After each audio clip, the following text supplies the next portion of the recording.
болсын, біздің шаңырақта тоя келсін бісміллә деп арындап алыңыздар. Мінекей Асқар мен Әйгерімнің атынан той шашуы алдымызға келіп қойылды.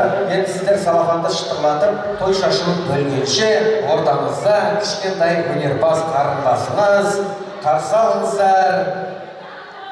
Балғыр Ханшайым келе алайық.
Құрметті ағайын, енді осы ортамызға той шашуын бөліп отырғанда нағашы жиендер бөлелер іні келіндер дейді. Жастар, яғни Зайка, Дәулет, Айдана, Талғат, Айнұр, Жазира, Айбол, Бекош, Бану, Елдос, Бернар, Мөлдір, Берік, Бақыт, Шерхан, Айгүл, Алмат, Бота, Жақсылық, Диля атты нағашы жиендер бөлелер іні келіндер. Келіңіздер! Hey!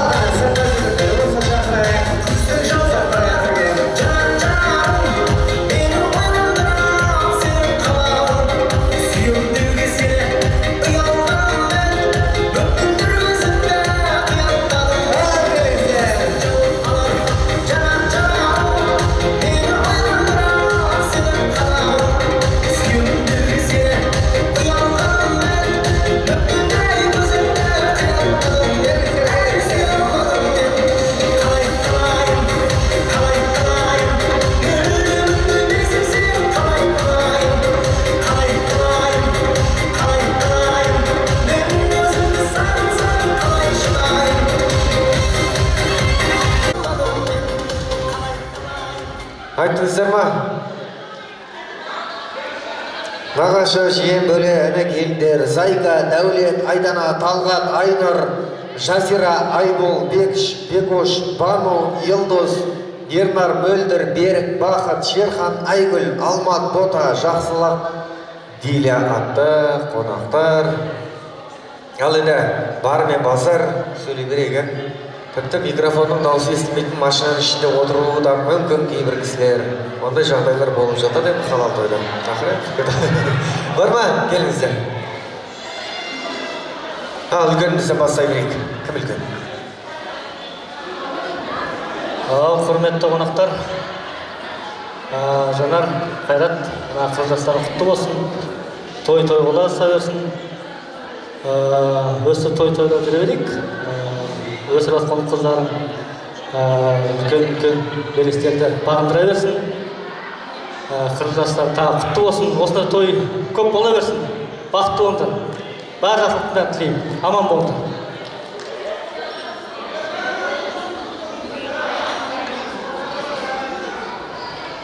Хайрат, Жанар, поздравляю вас.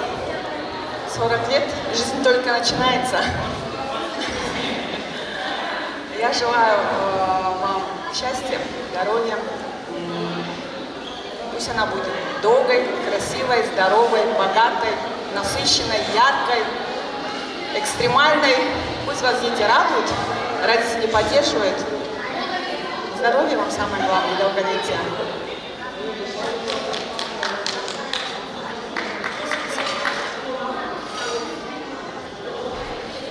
Ассалаумағалейкум, қадірменді қонақтар, келіп жеткен адамдарыңызға нұр жаусын.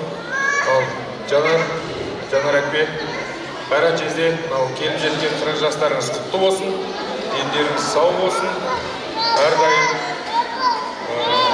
өстіп күліп ойнап шапқылап жүре беріңдер. Бақытты болыңдар, өсіріп отқан ұлдарыңыздың жемісін көріп, солардың өсіп өндіріп, биік белестерде көріне берсін, той қаласын. Бақытты болыңдар, аман болыңдар.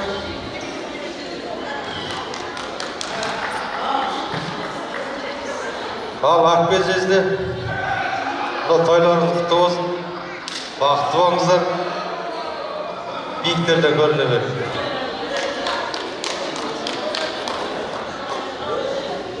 Ал Қайрат жезде, Жанар әпке, 40 жас тойларыңыз құтты болсын, денсаулықтарыңыз мықты болсын, бағаннан бері тілеп отқан тілектер қабыл болсын, сол денсаулықтарыңыз мықты болсын.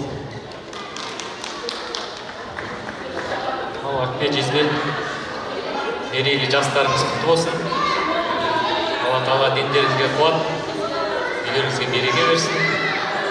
Әрбастан қадамдарыңызға нұр жаусын, тілектеріңіз, ниеттеріңізді қабыл етсін. Аман болыңыздар, ел жұртымыздың сыйлысы болыңыздар. Араларыңызда махаббат ешқашан өшпесін. 40 деген еркектің гарантиядан шыққан жасы дейді ғой. Деніңіз сау болсын. Аман болыңыздар.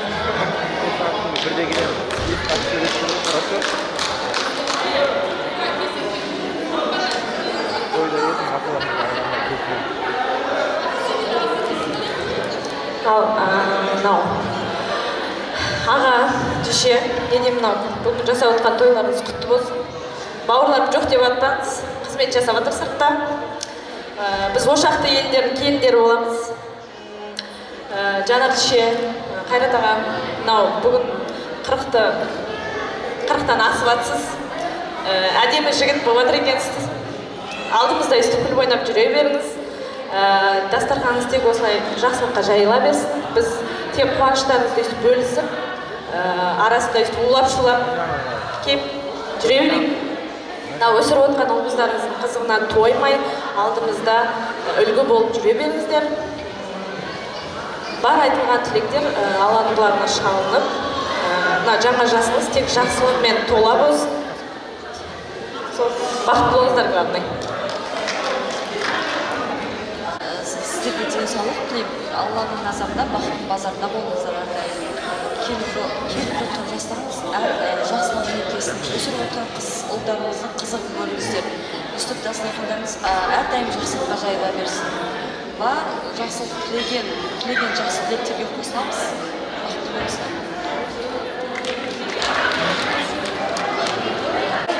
Шақыртыңыз.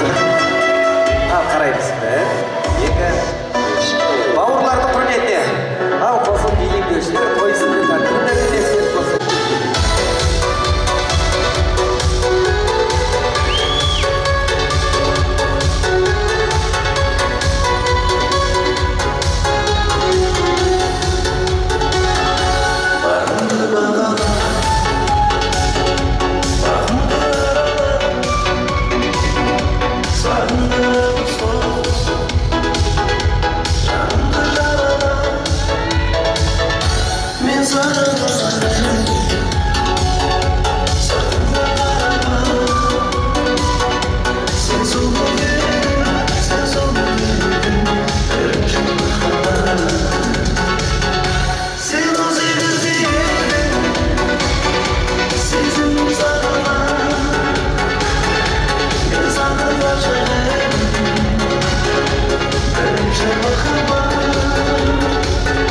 Sen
өмірлік шын достар, яғни құрдастар, осы Қайрат мырза мен Жанар ханымның бесіктен табынға дейінгі өмірлік адал достары, 85-тің жігіттері, қыздары келіңіздер. Құрдастар, достар, және жекжаттар келіңіздер. Әшір, бақа.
Қайрат мырза мен Жанар ханымның достары қаншама жігіттер, қаншама қыздар.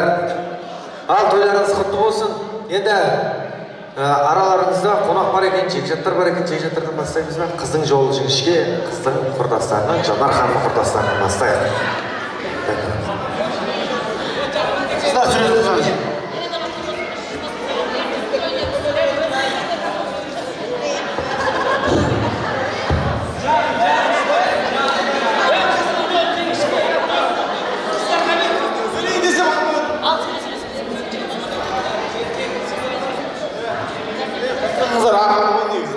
Ассалаумағалейкум, көршілік қауым.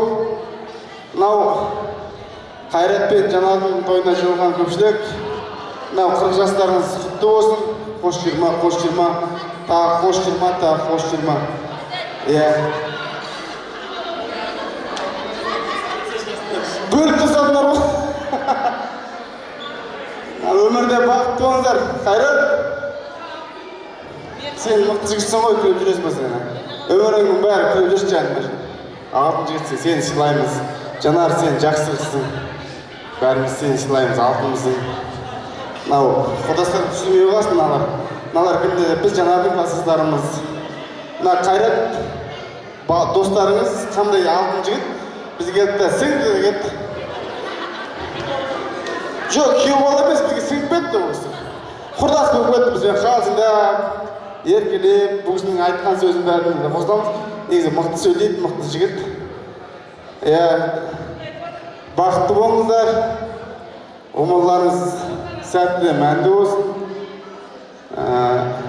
Тағы да қош жиырмашылап екеуіңізге. Тек қана жақсылық, сыйластық болсын. Бала-шағаңыз қыздарын бірге көріңіздер.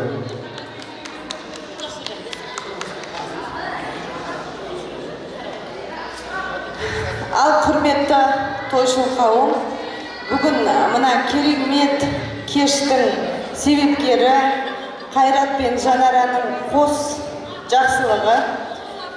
Осы жақсылық, осы Жанара мен Қайраттың үйлерінің қуыс-қуысына құт қонып, керегелеріне керемет жақсылық. Жаңағы үйлерінің маңдайшасына тек қана сүйіншік хабар келетіндей сондай керемет отбасы болсын. Біз Жанараның достарымыз, подружкаларымыз, бірінші сыныптан бастап сыныптастарымыз, жақын, бір-бірімізді түсінетін, дүниетанымымыз деңгейлес, бір-бірімізді құрметтейтін, сыйлайтын сондай жандарымыз. Жанараны да, Қайратты да, Қайраттың да орындары өте үлкен, таудай, керемет отбасы. Адам Қазақстан қызығатындай, дос-жаран қызығатындай сондай керемет отбасы. Одан ары қарай өрлей беріңіздер, өсе беріңіздер, өне беріңіздер, көбейе беріңіздер, кеңейе беріңіздер. Той тойға ұласын, барлық жақсылық тілеймін. Ары қарай жалғастырамыз. Ал құрметті көпшілік, мына Жанар, сен өте жақсы қызсың. Аман бол, қайрат екеуің бақытты өмір сүріңдер. Қыр жастарың құтты болсын, денлерің саулық, қайда жүрсең де аман болыңдар.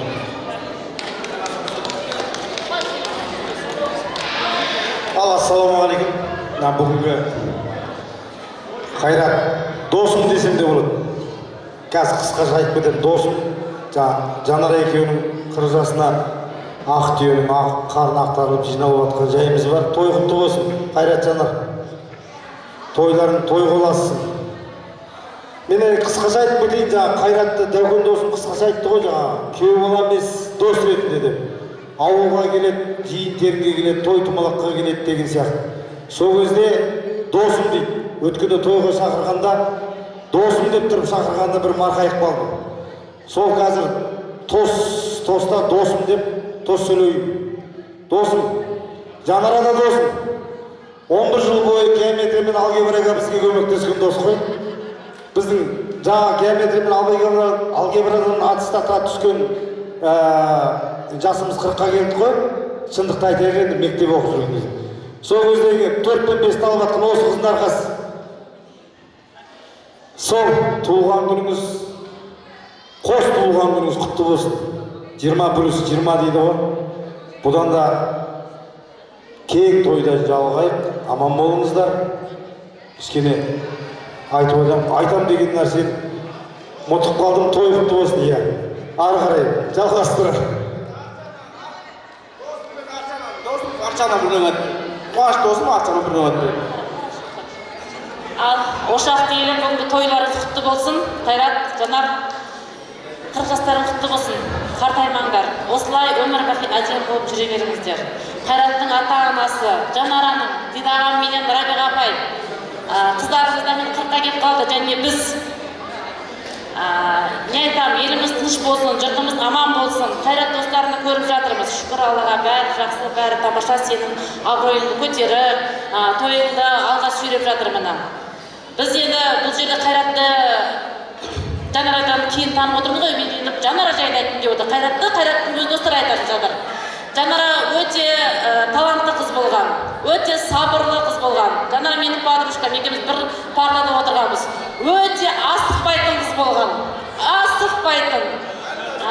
Осы біздің енді бақым болып Дәмен ағайымыз сүттің бетіне қаймақтары деп осы алдауымызды ерекше бір жақсы көріп, бір мәртебеміз көтеріп отыратын сол кісінің арқасында бір духқа тойып алған қыздармыз енді біз. Духқа тойып алып, бір өмірдің орнын ойып алған қыздармыз. Ағайымызға өте рахмет айтамын, жатқан жері жайлы болсын. Райбіға апай, куә, Мұрат ағайымызға да рахмет айтқым келеді. Мұрат ағайымыз бізді спортсмен қылған, баскетболист болғанбыз біз. Біз осы алтауымыздың ішімізде баскетболисті болған, қызыл атыстар, ару қыз, бүкіл осы қыздардың ішінде болған. Осы қыздар, осы жігіттің арқасында еркелеп жүргенбіз біз. Мына жігіттің арқасында еркелеп жүргенбіз. Тағы да сыныптастарымыз бар, олар келмей қалды, өкінішке орай. Диана Гурская. Айтып отырмын ғой, активистта болғанбыз, бұзықыда болғанбыз, сабақтан қашатында болғанбыз, жақсы оқитында бәрі осы алтауымыздың арамызда болған. Жанара жайлы айта кететін болсақ, Жанара өте тәрбиелі, өте тәрбиелі, өте сабырлы, өте білімді қыз, қызыл атыстан егері, алтын егері Жанар. Соның арқасында міне ұстаз болып отыр. Ұстаздық мерейің өркендей берсін. Анаңның жолын қолап отырсың. Небір шәкірттер өсіп, Жанар апайымның алған білімдерім деп қуанып жүре берсін. Бүгінгі той біздікі, сол үшін бәріміздің сөйлеуге құқығымыз бар. Тамада жігіт бүйтіп жатыр, мен қарамаймын оған. Бәріміздің сөйлеуге құқығымыз бар, бүгін біздің күн. Демек біздің тойымыз. Бұл жерде айта кетейін, Дәке мырзаның орны бір өте бөлек. Бүкіліміз осы жігітке еркелейтінбіз ғой. Осақ бізді бешірін алып қайтатын, осы біздің жігітіміз болған. Бәріміздің осыған сеніп, осының жүретін Дәке мырза, әлі ортамызда Дәке мырза, аман бол жаным. Қуанышымыз бар, жалғасымыз бар, бәрі бізді әлпештеп, аялап жүрген. Так, не айтам сендерге? Қайрат, елге елеулі, халыққа қалаулы, көрікті, әдемі жігітсің. Осы халқыңменен, осымен әдем болып қал. Бұл әдем болып тұрған себебім біздің Жанар қыздың арқасы деп ойлаймын. Жанардың күтіп бағып отқандығынан, сен аялап, алдына қойып отқанда, сен осындай сұлу сымбатты жігіт болмасын, қарны шықпаған әдем болып. Иә, молодец жігіт, достың нені көтеріп, туған күнді көтеріп, билеп жатыр. Атын айтам ғой енді, қоңырдағы жігіт атын білмеймін. Бақтиярға рахмет, я. Жоқ, Нұрболды айттым ғой. Бақтиярға рахмет. Бұл жерде мәселе Нұрбол мен Бақтиярда емес, мысалы, алыстан келіп отырған қыздар қалайсыңдар, жақсы отырсыңдар ма деп келіп, Қайраттың абыройын көтеріп, біздің хал жағдайын сұрап келіп отыр. Ода тұрған ештеңе жоқ. Біз мәз болып марқайып отырмыз. Ат тейлетіп алыстан келіп жатырмыз. Көп адамдар көріп жатырмын, ауылдың адамдарын көріп қуанып жатырмын. Ешкім өзгермеген, бәрі жап-жас біздің Калинның қыздары деген керемет, прям асыл тұқымды ғой шіркін. Прям жап-жас қарап отырмын ғой, Бақытгүлді қарап отырмын, Нұрзияны қарап отырмын, Эльмираны қарап отырмын, көп қыздарды қарап отырмын. Иә, Эльмира. Мұрат ағай, үлкен рахмет, Мұрат ағайымыз біздің алдыға сүйреп. Мұрат ағай қайдасыз? Далада туы естімей қалуға әбден мақтап едім тегі. Сол біздің ұлдарды, қыздарды аялап өткен келіндермен күйеу балаларға көп рахмет. Ендігі біздің сияпатымыз бар. Өзіміздің осы 6 қызымыздың арқап, Жанарамен бірге 6-ауымыз ғой. Біз осы 40 жасына келгенде 1 миллион атағымыз келіп отыр.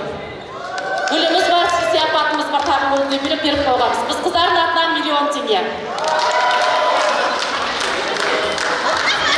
Мынтекеліктің бәрі кетті ма?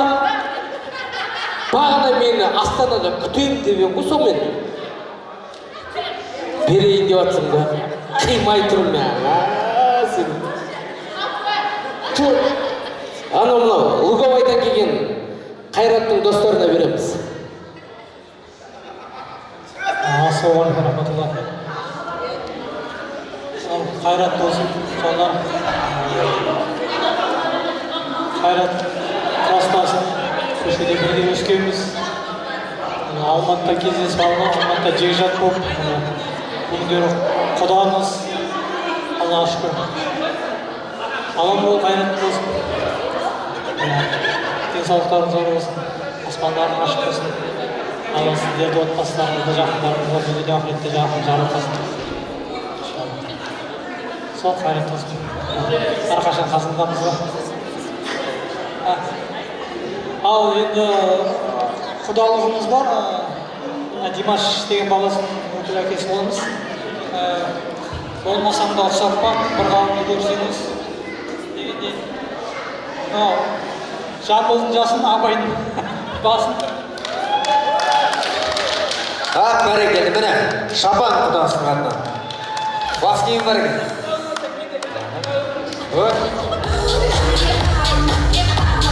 Рахмет. Ұйғырларға ұқсап қаламыз.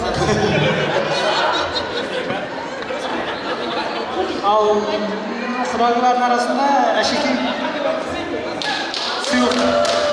6-шысы. Молодец.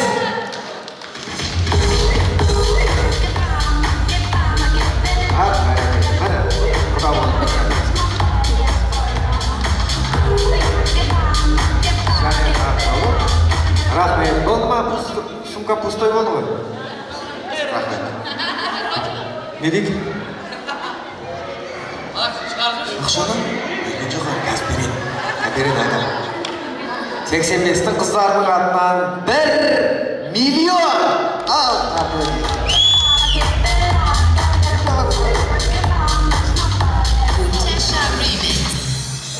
Миллион? Ой, спадан апама. 1 миллион мінекей, 5 қыздың атынан.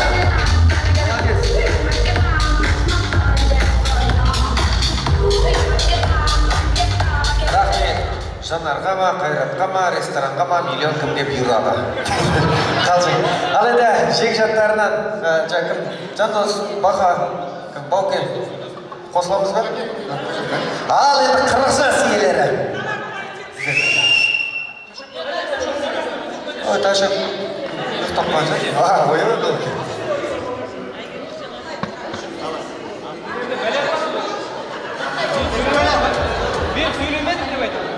Анна, не деймін, тойдарыңыз құтты болсын, денсаулықтарың мықты болсын, аман болайық. Сіздерге де денсаулық деймін, ешкі тойдан тойға жете берейік. 40-тың 4-і өлдесі, аман болыңдар, бақытты болыңдар, ауырмаңдар, тойдан тойға жете берейік. Бәрекелді, рахмет. Ал енді ерекше қонақ күтуден чемпион осы мереке 40 жас иелері болады. Ағай сөйлейсіз ба? Сөйлеп қойың ағай. Мынау 85-тің атынан былай айтқанда Асхат сені біз боксшымыз болған енді. Той басқару деген ой емес. Ал енді 85-те мен біреулерге айтайын, сол кезде оқшы болған уақытта талай жарыстарға барғам. Енді жақсы деген сөздер болады. Той болғаннан кейін Асхат бәленбай той басқарып жүрсің, жаным әшін ауылдың оқшымыздың біреусің. Бірақ мына оқшыларымның арқасында мен қашы етіп болмасам да, ал енді құрметті көпшілік бағанадан бері тост сөйлеп жатырмыз. Негізі той Асхат саған байланысты талай тойды басқарып жүрсің. Ал енді оқушылар деген болады ғой. 85-ші жылғы жігіттердің бәрі бұзық болады. Ал қыздардың бәрі ше. Тамаша елде қандай тамаша ұйымдастырады. Олар үйленеді, бала шағасы болады, дружина бар, қыздар. Негізі мен балалардың, қыздардың көп дәрісіне барған ғой. Солардың бәрі баскетбол болады, волейбол. Жандарым әшін, маңдай бір рахмет. 40 жас әрқайсыңызға той қыласың. Құрмет деген, қошемет деген жақсы. Любой тойды басқарып жүрген Асхат сияқты емес, оқшымыз сияқты болушы өте керемет. Қазіргі шығуатымыз жасында келді. Енді пенсия шығар. Құрметті 85 жылғы қыздар, ұлдар, жекжат тұрат құрдас деген болады. Қандай өзің қыздарға байланысты ғой. Қыздар дружина болса, ер азаматы қайқалады деген сияқты. 40 жастардың қарындасымен түйе боламын. Барлықтарымызға осы той боласын, той боласын.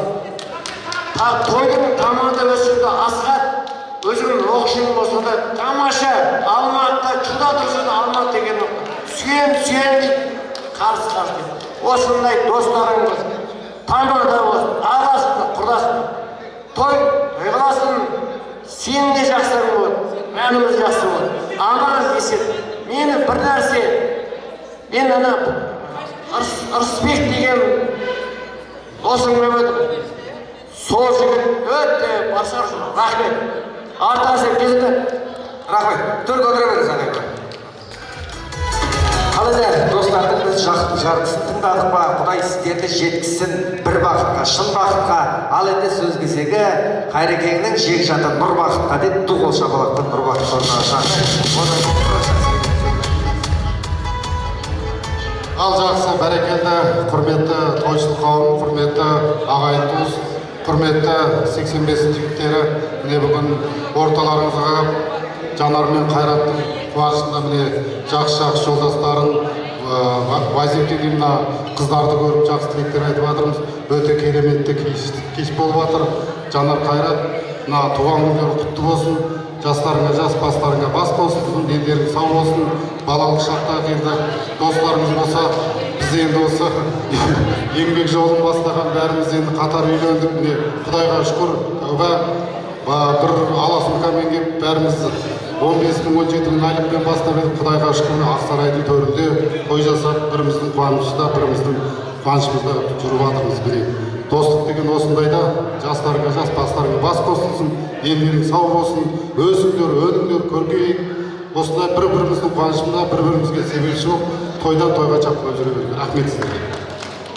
Болды, рахмет. Жекжаттар бітті. Ал енді Қайрекеңнің өмірлік достары келіңіздер.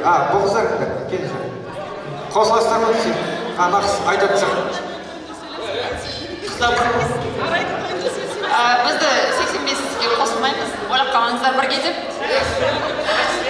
Біз Жанар апамен бірге жұмыс істегенбіз, 2 жыл бірге жұмыс істегенбіз, бірақ одан кейін міне 10 жыл өтті, әлі араласып келеміз.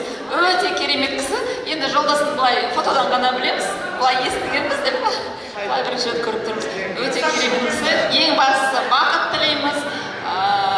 Бүгінгі айтқан тілектердің барлығына қосыламыз. Мына қыз Астанадан Жанар апай үшін Астанадан келіп тұр. Болды ма? Бірінші рет көрдіңіз. Живой бірінші рет көрдіңіз. Ұстап көрсеңіз болады енді. Соншалық білмейміз. Ал, келіңіздер. Келіңіз. Ассалаумағалейкум. Қайрат, Жанар, туған күні құтты болсын. Өмір жасынан ұзақ болсын, ауырғандарың. Жаңа көрдік қой, қыздарың қандай керемет, ұлдарың қандай керемет. Осылай өсіп жатсыңдар. Сол қыздардың рахаттан көрінді, құдай қаласа сол қыздардың тойларында кездесейік. Бақытты болыңдар, ауырғандар. Рахмет. Ассалаумағалейкум.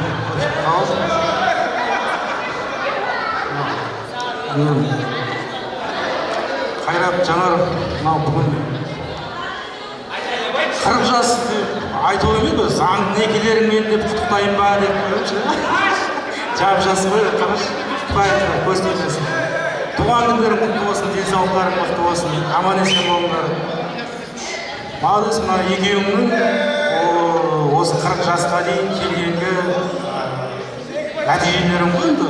Достарың, жекжаттарың бәрі көз алдарыңда, ағайын туыс бәрі көз алдарыңда. Әке-шешелерің аман болсын, әке-шешелерінің арқасында осындай жайнап күліп жап-жас болып жүрсіңдер. Әке-шешелерің де сендердің арқаларыңда жап-жас болып төрде отыр. Қайрат, Жанар, сіздерге өмірде бар жақсылықты тілеймін, сіздер жақсы көремін. Ала-жағаларыңызбен бақытты ғұмыр кешіңіздер, мұң жасаңыздар, аман болыңыздар, денсаулықтарыңыз мықты болсын, әрдайым үйлеріңізде той болсын. Ашық дауаса шындық өмір, ашық дауаса шындық ана. Халал той болса да керемет, көңіл той болып отыр. Рас қой да. Енді өмір бол. Дұрыс, рахмет барлықтарыңызға. Міне Қайрат пен Жанардай досымның тойына алтындай уақыттарыңызды бөліп келгендеріңізге. Барлықтарыңыз үйінде той болсын, аман болыңыздар, дендеріңіз сау болсын, қазақ елі аман болсын. Кластастарына рахмет, ренжімеңіздер, бізден бұрын сөйлеттік, бірақ кластастар енді әрдайым нағыз тарихты осы кісілер айтады қазір.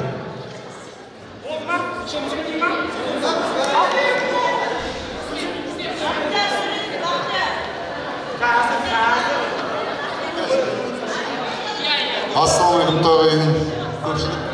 Мына келген қадамдарыңызға нұр жаусын.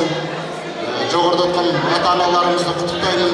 Бүгін ұл қыздың тойы болып, әрқашан шаңырақтарыңыз кең болсын, биік болсын. Әр жанұяда осылай той болсын. Ал бүгін Қайрат досым, Жанара, Жанашым, туған күндерің құтты болсын, өмір жастарың ұзақ болсын. Әрқашан үйлеріңде жақсылық болсын. Өстіп, мына тойдан тойға жете берейік. Дос жарандардың, туған туыстың ортасында жігіттің сұлтаны болсын, Қайраттай болсын. Өте керемет жігіт. Соны кәнді қолпаштап жүрген Жанарға рахмет. Әрқашан талай-талай қызықты бірге өткіздік. Осы Жанарды кезінде бірге түсіргенбіз. Сондықтан бәрімізге тек қана жақсылық тілеймін. Әр жанұяға бақыт тілеймін. Ал дос құтты болсын той. Бәріміз сөйлетіп, өзімізді тілек айтқысы келіп отқан кісілер көп. Өйткені Қайрат мықты жігіт.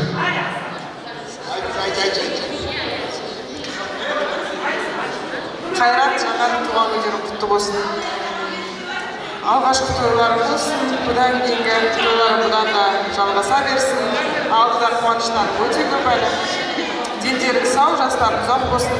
Үйлеріңде тек қана береке, байлық, барлық жақсылық тілеймін екеуіне. Бақытты болыңдар.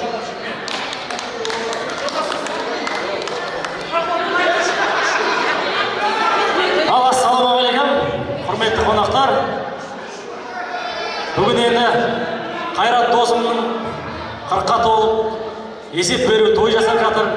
Жанардың бүгін туған күні, Жанар құтты болсын. Мына 40-қа толған бар, 40-қа толмаған бар. Арамызда достарымыз болған. Енді өмір ғой. Мына енді өмір жас ұзақ болсын. Мына Жанарды қалай оқыды деп енді айтып жатыр, мен білмеймін қалай оқығанын. былай қарап тұрсаң Қайрат қатты оқыған сияқты ғой. Қайрат негізі біз 1-2-3 оқып жатқан кезде бұл 4-ші класс бірден кейін оқыған. Бұл биология мен физиканы тереңдетіп оқыған жігіт. Сондай білімді жігіт. Енді Қайрат денсаулық мықты болсын. Енді жайылған дастархан кеңге жайылсын, той-тойға ұлассын. Енді айтатын тілек көп. Айтқан тілектер періштенің құлағына шалынсын. Дүркіретіп той жасап жатқанымыз әке-шешеміздің арқасы. Әке-шешеміз аман болсын, той құтты болсын. Енді Қайрат автомат қой негізі. Біз Қайрат автомат деп айтамыз. Қайратты айта бересің, әңгімесі көп. Мына жерде Қайраттың достары бар. Қайраттың сүт ішетін достары бар біздің арамызда. Су ішетін дос, шай ішетін, өлең айтатын, жез таңдай, күміс көмей. Сондай жігіттер қазір микрофонға таласып тұр. Ал енді біздің атымыздан енді бір бие, біздікі туа, миллион туа береді бие. Әшейін миллион емес, жыл сайын миллион туатын бие. Ал, Бақа.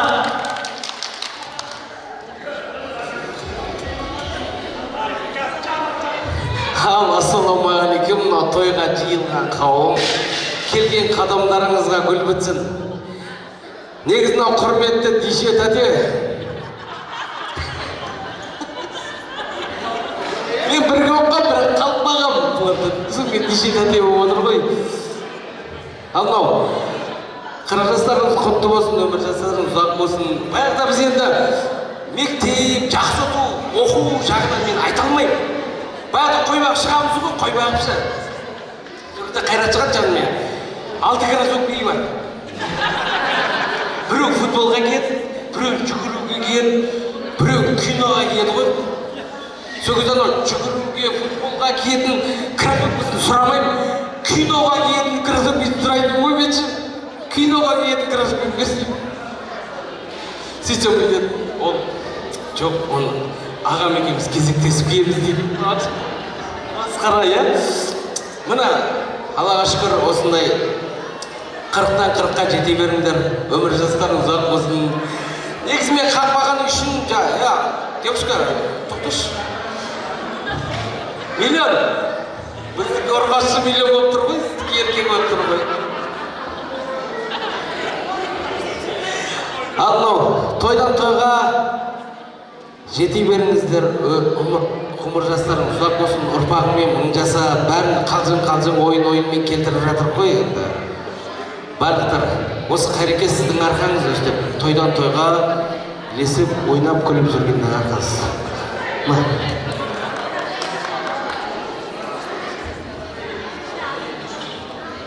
Ал, құрметті көпшілік, мына бүгінгі Қайраттың қуанышын бөлісіп келгендеріңізге рахмет, келген қадамдарыңызға гүл бітсін. Қайрат Жанар деп бәріміз тер төгіп жатыр. Теріміз ақталып жатыр. Білмеймін, ертең кім келеді ғой, оны қалай болатынын көреміз. Бүгінгі тойдың төресі болды деп ойлаймын. Тойдың өткізу тамада жігіт сізге байланысты, келген қонақтарға байланысты. Дұрыс па? Рахмет, тойдан тойға жете берейік. Ал Қайрат Бақтиярдың шешесі. Бүгінгі келіп жеткен қос шырмалары құтты болсын, дендері сау болсын, ең бастысы ата-аналарың аман болсын, өсіріп отырған ұл қыздарының тек жақсылығын көріңдер, әрдайым керегелер кең, шаңырақтар биік, сендердің қуаныштарыңды бөлісіп біз келе берейік, ертең қыз ұзатамыз, ой білдіреміз, достығымыз мәңгілік болсын, тек жақсылықта кездесейік. Миллион, бұрғашы миллион. Сәл-сәл. Тек сендерге жақсылық тілеймін. Қайда жүрсеңдер де аман болыңдар. Сыртта жүрсек те біз тілекшіміз. Ең бастысы біз сендерді жақсы көреміз. Аман болыңдар. Қазақтың көк туы, көк аспанда желбіресін. Қазір бір ән айтамын. Жанды дауыс емес, тірі дауысты айтамын. Енді біз төл басқа келесі эстафетаны беріп жіберейік, өзіміздің рәсімімізді жасайық. Ал Руслан Гүлзиев. Ал Қайрат, жаңағы мына 40 жастағы құтты болсын, 40 жастағы ұзақ болсын. Айтылып жатқан тілектерге қосыламыз. Не дейміз, дендерің сау, аманымыз тыныш болсын. Ал Қайрат, Жанар 25 құтты болсын, дендерің сау болсын, әрқашан өстіп жайнап жарқырап жүре беріңдер.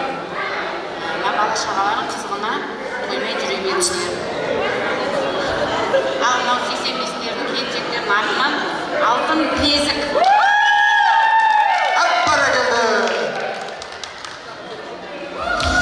Алтын білезік және де ақшалай сыйлық миллион.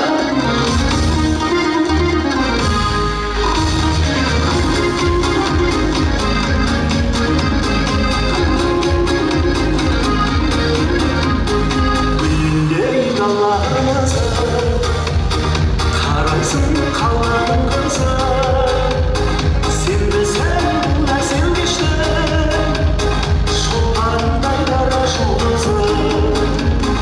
Қатырып билей алмаймын, шақырып сүйрей алмаймын. Қыздан бірге десе, ешкімге теңей алмаймын.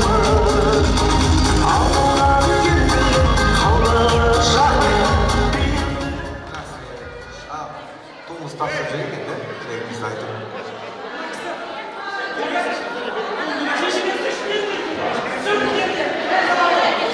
Ал енді мінекей келесі 40 жас сіздің шаңырақта болсын деп ту тапсырылады. 85-тің жігіттерінің мінекей рәсімі бойынша. Шығар музыканы, кімге тапсырады?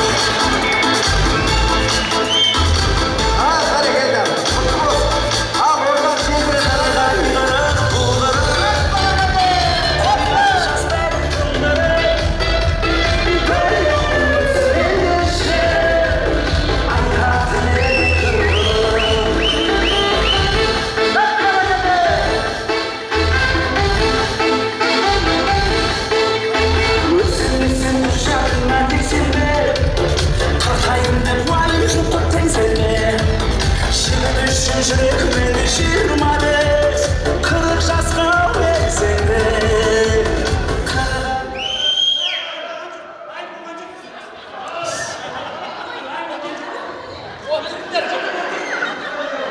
Ал Руслан Руслан тойың құтты болсын. Келесі 40 жас Руслан үйінде, Алла берсе. 4 көзіміз түгел жиналайық.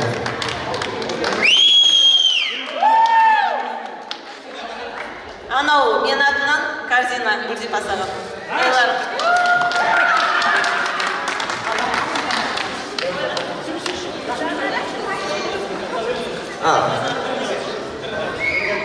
Ал енді досым, бұл жанды дауыс емес, тірі дауыс.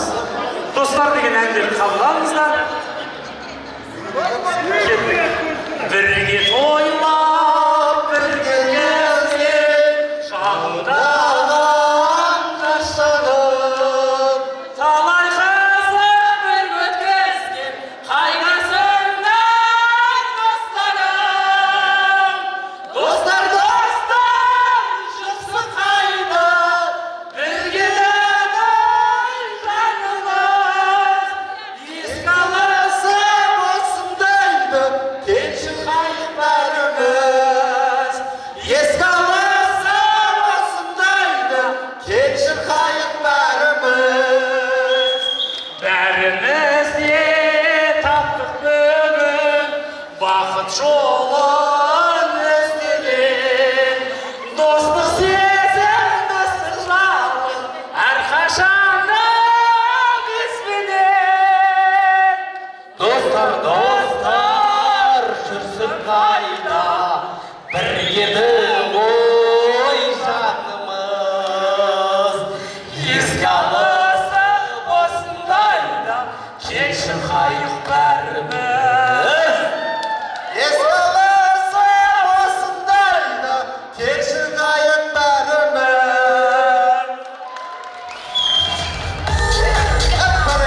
Бәрекелді, рахмет.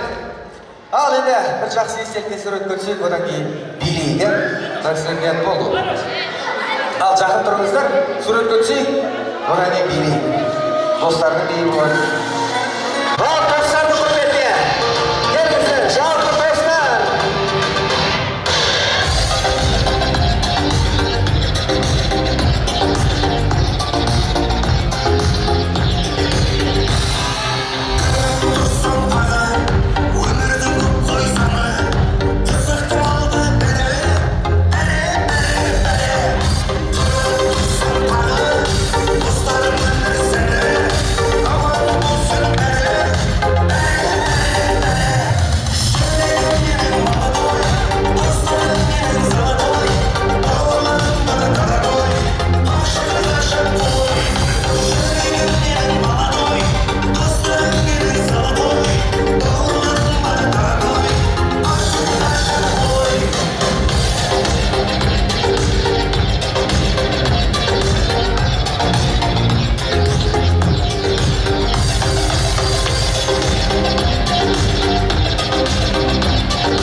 ортамызға, яғни Қайрат мырзамен Жанар ханымның арқа сүйер жанашыр бауырларын, және де ұл қыздарын, және өздерін бірге шақырғалы тұрмын.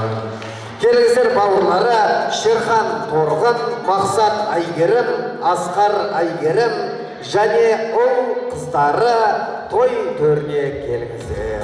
Және бүгінгі тойымыздың иелері өздеріңіз қоса келіңіздер. Қайда, ұл қыздар, бауырлар, жиналайық.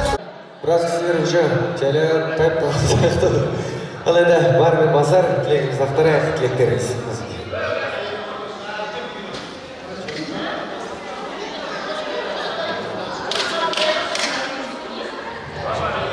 Ассалаумағалейкум, құрметті қонақтар. Келген адамдарыңызға гүл бітсін. Қайрат Жезден мен Жанар әкемнің 40 жас мерейтойы құтты болсын. Соған осы көпшілік қауым келгендердің қадамдарыңызға гүл бітсін.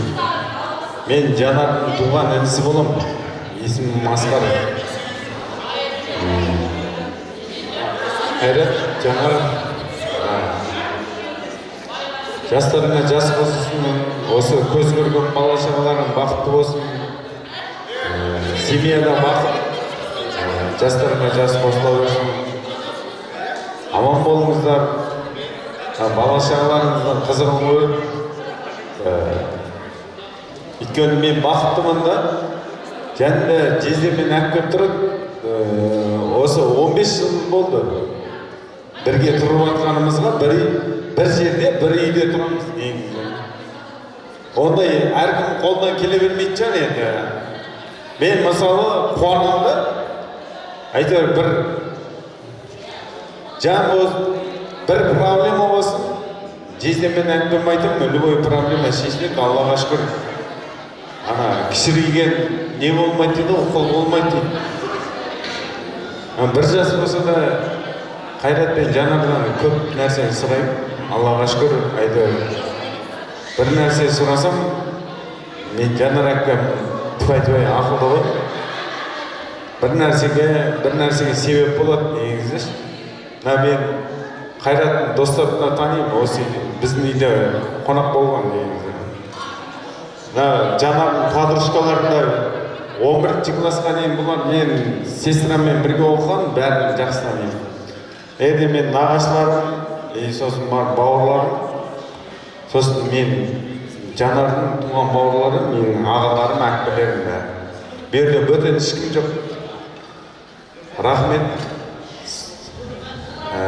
Жанар мен Қайрат сыйлап келгендеріңізге, сіздердің үйлеріңізде осындай той болсын.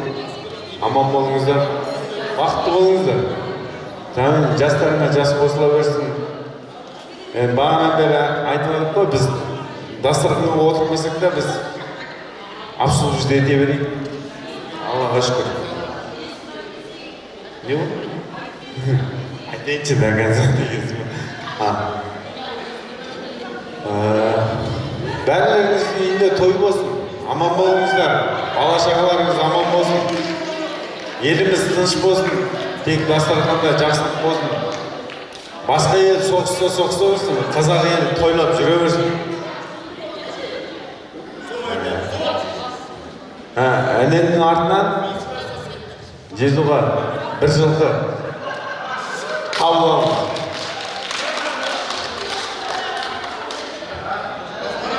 Ассалаумағалейкум, құрметті тойға жиналған қауым.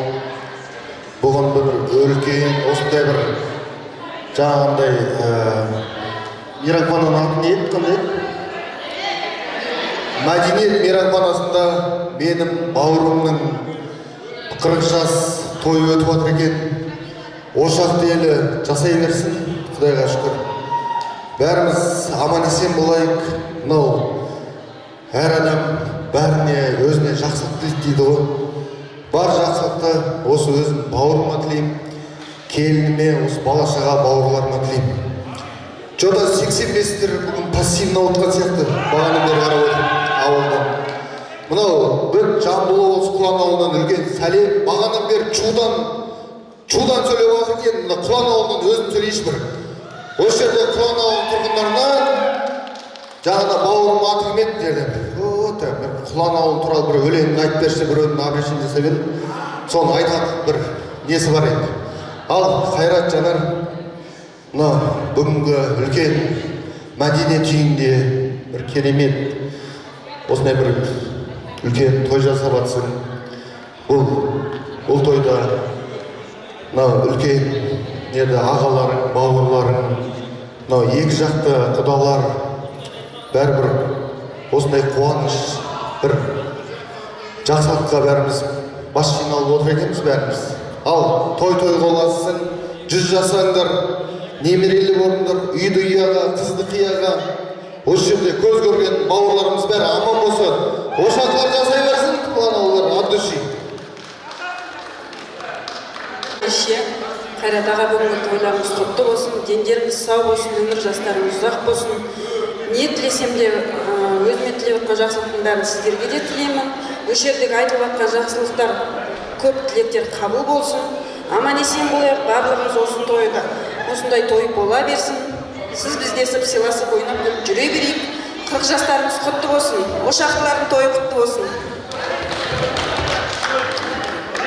Мінеке осы той деп аяқтарынан тік тұрып, яғни той болады деп жоспарланған күннен бастап базардан базар аралап, ең соңғы аяғы бүгін мінеке шаршап шалдығып, осы алдарыңызда көпшіліктің көңілін табайық, ешкім ренжімей кетсін деп жүгіріп қызмет қылып жүрген бауырларға неужели бір шапалақ ұрмайсыздар?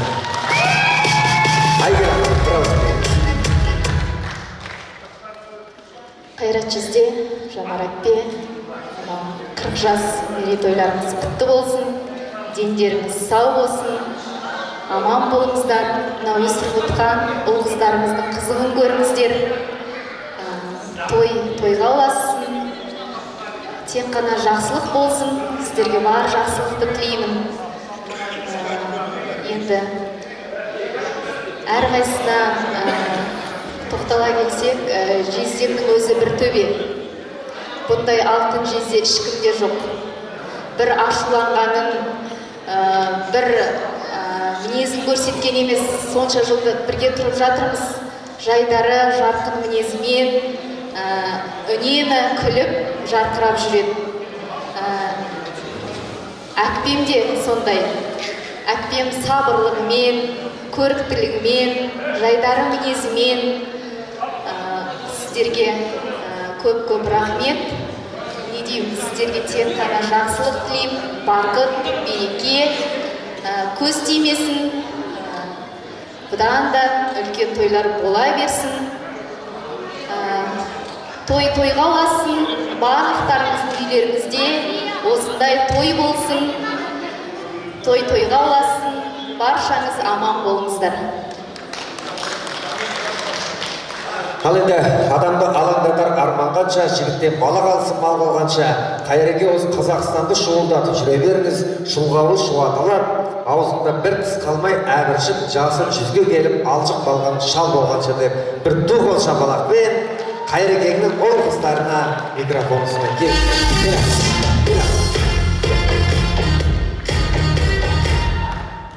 Папа, мама, осы 40 жастарыңызбен осыландай көп биіктерге жете беріңіздер.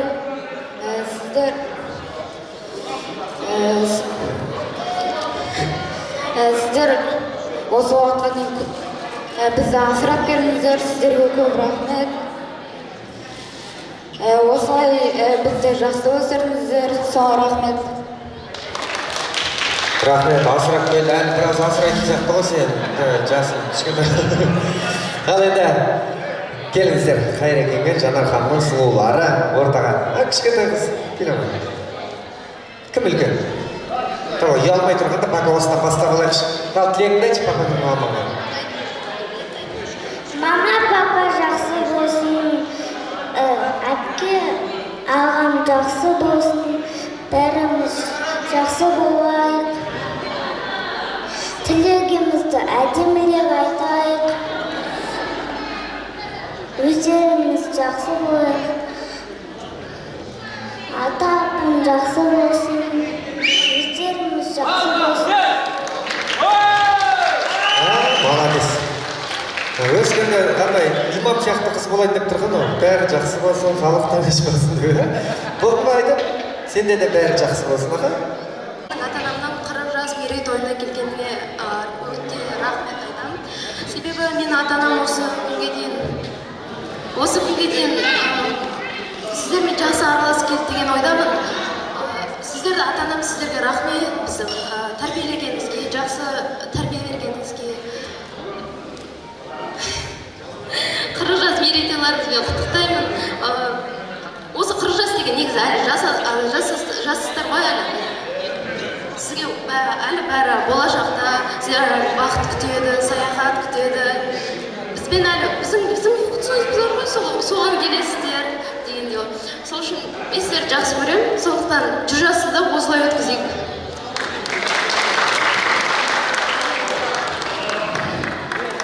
Ал мама, папа, келіп жеткен 40 жастардың мерейтойларыңызды құттықтаймын. Мен сіздерге зор денсаулық, бақытты өмір тілеймін. Бір жасықта қартайыңыздар. Ешқашан үйде дауласпаңыздар. Енді бақытты болыңыздар. Мен папаға тілегім бар еді. Асқар таудай әкешім, бақытымсың, бағымсың, өмірдегі төрімдегі тағымсың. Құтты болсын 40 жасым Жанеке, сағынышым, қуанышым, басқаршым. Тілейміз біз таусылмайтын төзімді, тілейміз біз сарқылмайтын сезімді. Денсаулығың мықты болсын Жанеке, құттықтайды ұл қыздарым өзіңді. Өмір өзен жақсылығын жалғасын, тіршілікте сәттіліктер қолдасын. Жанұямын мақтанамыз қашанда, арамызда сізде әке болғасын. Бәрекелді, молодец. Қалада өскен қыздардың, балалардың көздері ашық болады. Кәдімгідей тілек айт десең, тілектерін айтып, осындай өлеңдерін айтып, ауылдағы балаларға тілек айт десең, қаша? Аламын мен, сөйлемеймін едім, қашақты. Молодец, менің қандай өте тәрбиелі қыздар. Не бар ғой деймін, кішкене есеп бар ғой деймін Қайреке. 3 қыз өсірген, жұмаққа барады, кішкенеден ар жақты ойлай береді деген сияқты есеп бар екен, молодец. Мінекей, шалақын айтқан екен, жас кезінде достары прикол ұстайтын көрінеді. Сенен артыңнан ұрпақ қалмады ғой, сенен туылғанның бәрі қыз туыла берді ғой деп. Сонда шалақын кейіннен қартайғанда жазған өлең екен. Судың қою болғанын мұздан көрдім, астың дәмі кіргенін тұздан көрдім, жасымда ұлым жоқ деп ренжушім, қартайғанда рахатты қыстан көрдім деп. Осы қыздардың көрдіңіздер рахатында. Ал енді келем, ортаға келіңіздерші, ортаға келіңіздер, қол ұстасайық, келіңіздер ортаға Қайреке. Қол ұстасайық, Жақыпбек, Асқар, Әйгерім. Асқар, Әйгерім қайда? Келіңіздер. осы тұрысымызда бәріміз қол ұстасайық, оның ешқандай ұяттығы жоқ. Ұстасқан қолымызда мінекей жанашыр бауырларымыз және ұл қыздарымыз жандарымызда ұстасқан қолымызды жоғары көтерейік. Асқар қайда, Әйгерім қайда? Далаға шығып кетті ме? Қолымызды жоғары көтерейік, қолымызды түсірмей, асықпай ортаны бір айналып келіңіздер. Мінекей, бір атадан тұрған Қайырекең әулеті бір руға елге айналды. Тұр бол шабала, орнымыздан тұрсақ та болады, тұрмасақ та болады. Шабалағымыз қырып, әнді бірге шырқайық. Қойылермен қошымен құрметтеріңіз. Соғыстың түрінге бір сұрадыңыздар. Әйел жоғары өте тұрыңыздар. Бәрімізге Маңдайымнан сипап өткен заманды азабының алаңы деп көрем. Қайда жүрсең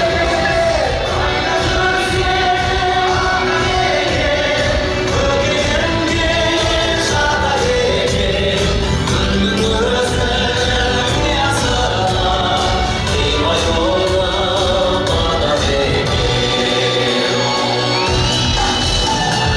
Жасыл жайлау көңді көлем көкірем көкірекке орнайма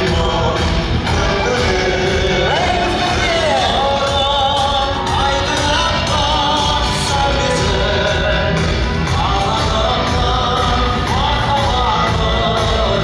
тербетер. Қайда жүрсең көкейімде жатар екен күннің өзінің ясына қимай болып бата бекем.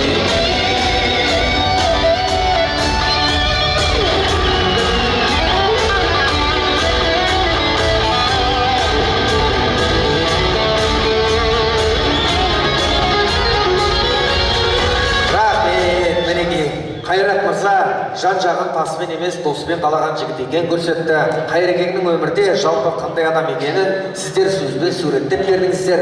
Енді өздеріңіз алтын басын ардақтап, уақыт жоқ жерден уақыт тауып, мына 50 градустан аса ыстықта ауа райына қарамай осы жерге алыстан жақыннан жиналған ағайынға деген, яғни бір ауыз жылы лебізін білдірсін деген ниетпен микрофонды айғай-шу ысқырықпен Қайрат мырзаға ұсынайық.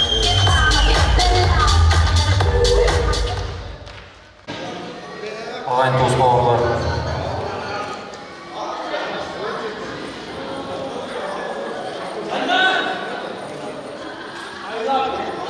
мына жерде мен қайнағым отыр еді, Талғат деген кісі. Мен қайнағым Талғат аға, бір тілегіңізді айтып жіберсеңіз мына жерге ортаға шығып. Ренжіп жатқан жоқсыз ба? Бәрі ойдағыдай ма? Жақсы, рахмет. Ал мен құрметті қонақтар, ең бірінші сіздерге рахмет, мың алғыс.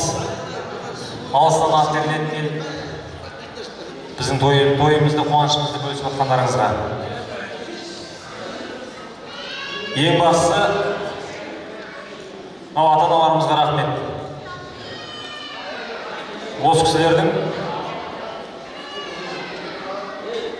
Осы кісілердің батасымен негізі осындай дәрежеге жеттік. Одан кейін ағайын туыс бауырларға рахмет айтамын. Қайын жұртыма рахмет айтамын.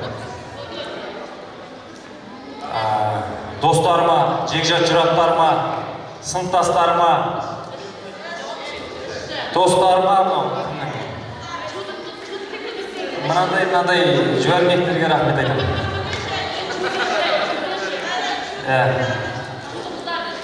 Шудың қыздарына, шудың достарына рахмет айтамын. От души рахмет. Астанадан ат беріледі деп жатқан Мәншік рахмет. Сен шудасың ғой, сен мына тұрған жердесің.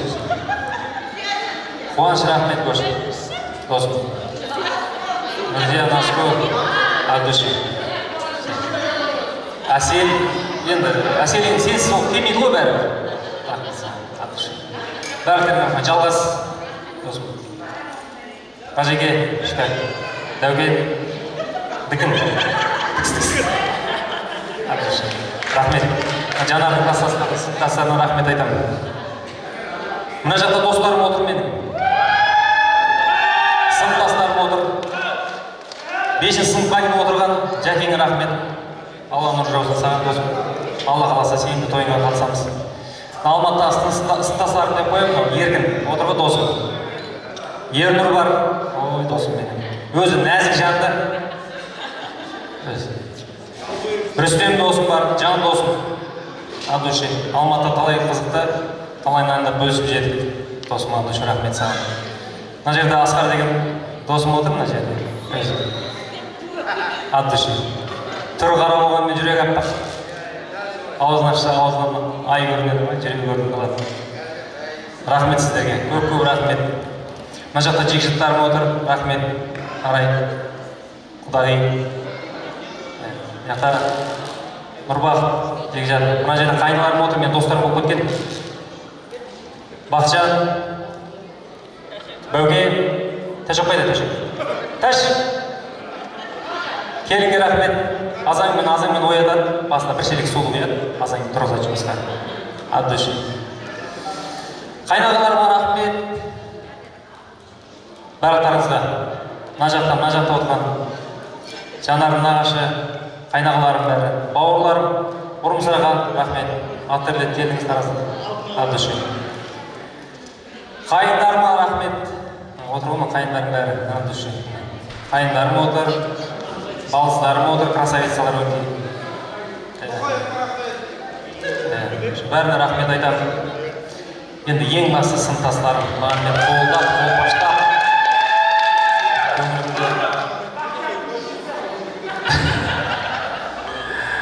Рахмет сендерге, от души. Қайынбикелеріме рахмет. Қайынбикештеріме рахмет. Бикештерім қайда мен? Қайынбикештерім. Мына отырған қайынбикештер, рахмет от души сіздерге. Сіздердің үйлеріңіздер үлкен үлкен осындай той болсын. Келіндеріме рахмет. Бауырларымды алып келген бәрі. Нұржан ағама рахмет. От души. Мына жердегі кафенің администраторына рахмет. Мына қызмет жасап жүрген официант қыздарға, ұлдарға рахмет. Бауырым, мен есі қайын. Рахмет саған. Той тамаша өтті. Камераға түсіріп жүрген бауырыма рахмет. От души. Фотограф жігіт саған да рахмет. Барлықтарыңызға рахмет айтамын. Тойға қатысқандарыңызға, тойымды бөліскендеріңізге, үйлеріңізде осындай әрқашан үлкен той болсын. Той тек қана жақсылығымен болсын. Тек жақсылық болсын. Еліміз тыныш, жұртымыз тыныш, еліміз аман болсын. Тек қана тойды ойлаңыздар. Еш уайымсыз. Сол. Ең басты денсаулық деймін. Денсаулықтарыңыз мықты болсын. Той бола берсін. Енді Жанарға да сөз қалдырайын. Сөз қалмай қалмай. Мен бәріне рахмет айтамын, мен де Қайрат айтып шықты ғой әрқайсыңыз жеке-жеке. Сіздерге мың алғыс, келген қадамдарыңызға гүл бітсін, сіздерде де осындай той болсын. Дастарханыңыз тек жақсылықта жайылсын. Келген алыстан келген қонақтар аман есен үйлеріңізге жетулеріңіз нәсіп етсін. Тек жақсылықта, амандықта кездесейік. Ең біріншіне ата-анама алғыс айтқым келеді. Ата-анама, ата-енеме рахмет сіздерге үлкен. Осы бізді қолдап әрқашан.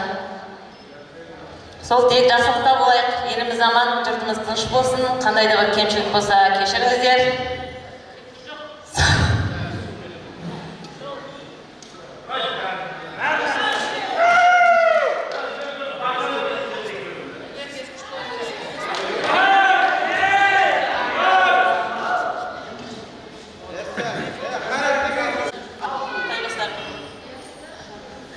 Сол, рахмет барлықтарыңызға. Мың алғыс.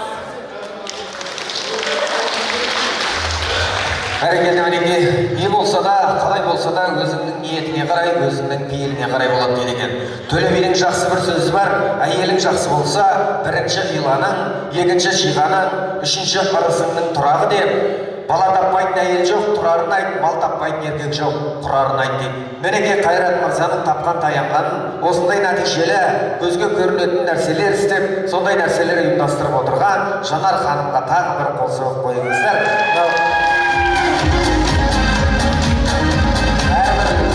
Әрбір жетістікке жеткен, әрбір биікке шыққан ер азаматтың артында қашанда ақылды әйел тұрады деген.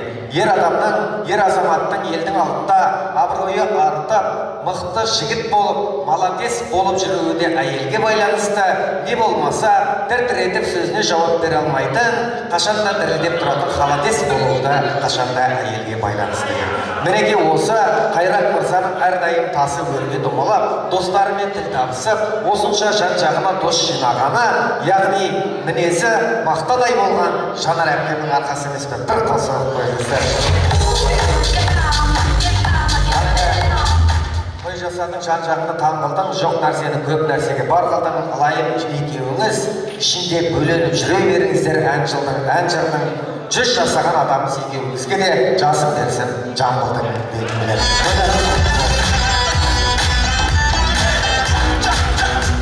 Ал енді мінеке осында жиналған ағайын достың барлығы да сөйледі. 40-тың бірі қыдыр дейді қазақта. Осында араларыңызда мүмкін бір адамның тілегі қабыл болар. Аңыз ба, ақиқат па, Алла біледі. Алланың алдына барып, бір құмырсқамен бір адам барып өтініштерін білдіріп жатыр дейді. Адам айтып жатыр дейді, Құдай мына жаңбыр толастайтын емес. Күз келе жатыр, егінімнің бәрі көгеретін болды. Мына жаңбырды тоқтатшы, бүкіл егінімді жинап алайын деп. Сонда жаңағы құмырсқа айтып жатыр дейді, жаңбыр әлі 1-2 күн жауа тұрса екен, түнделетіп, біз де қысқа азық жинап алайық деп. Сонда құмырсқаның тілегін қабыл еткен көрінеді. Адам баласы жылап тұр дейді. Какой-то құмырсқаның айтқанын істедіңіз ба сонда?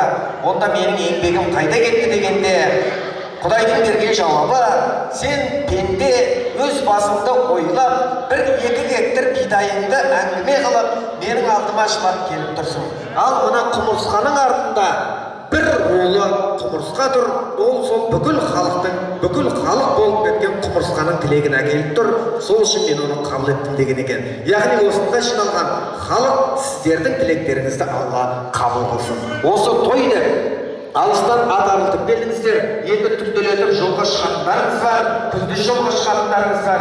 Осы тойдан кейін үйлеріңізде отбасыларыңызға, бала-шағаларыңызға дейін бастарыңыз аман, бауырларыңыз бүтін жетуді бір Алла нәсіп етсін деген тілек.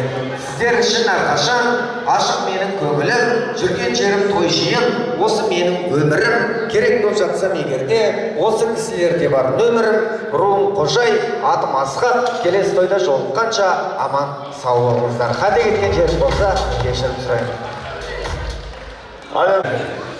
Мақал бар ғой бір.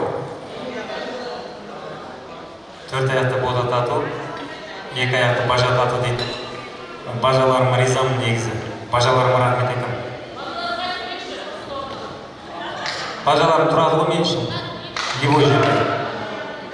Бажаларым от души. Сендер үшін арнайы соңында, сөз соңында. Рахмет.